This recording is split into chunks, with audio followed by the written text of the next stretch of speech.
I'm here to tell you about a better and more profitable way to make renewable motor fuels than our current gold standard of corn ethanol. Sure, we can drill for more oil, but eventually that's going to run out. We're going to have a short-term solution. We need renewable motor fuels that are secure, inexpensive, and good for the environment. Well, let's look at corn ethanol. Corn ethanol is the gold standard. Currently, we produce 13 billion gallons of corn ethanol each year here in the U.S. That goes into gasoline as E10, and to get that 10% of our gasoline, we use 35% of all the corn grown in America to make that. You know also that corn is food, and corn prices have gone up as with food prices, so that may not be the best strategy. Well, what about Brazil? They use sugar cane. In fact, in 1977, 80% of all their oil was imported from foreign countries. Today, they've reached energy independence with more than 50% coming from renewable energy sources, and in fact, they export over 1 billion gallons of ethanol a year.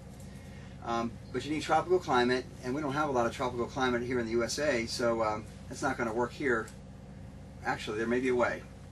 My name is Jeff Benner. I'm the founder and CEO of Solar Fruits BioFuels.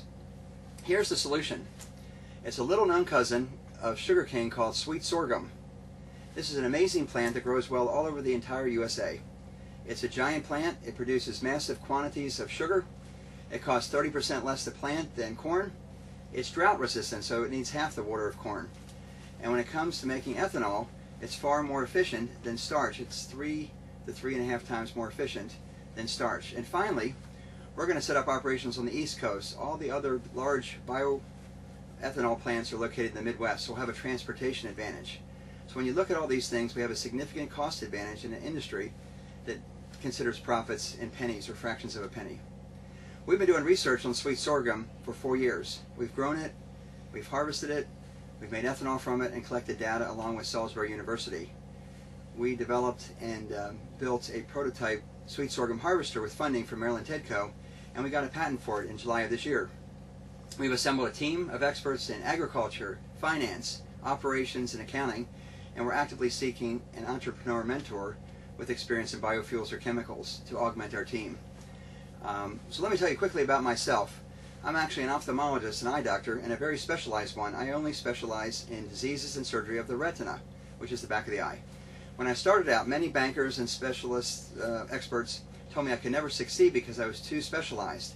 I needed to branch out and add cataract surgery or more common procedures, otherwise they weren't going to loan me the money. But I knew in order to succeed, I had to, and build the referral retina center for the Eastern Shore, I had to remain as a pure retina specialist.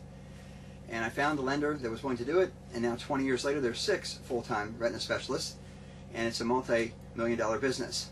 So I've taken that same approach to sweet sorghum ethanol and Solar Fruits biofuels, and now is the time to roll out with this business. So in this first round of funding, we're going to build our first bioethanol production plant, and we will use this as a template for others that will roll across the country in a franchise fashion.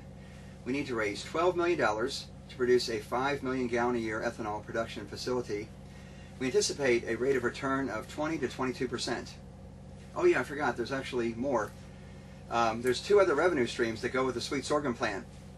There's the bagasse, which is the crushed stalks, which can be used as power plant fuel to make bioelectricity, or you can also sell it for cattle feed for large cattle operations.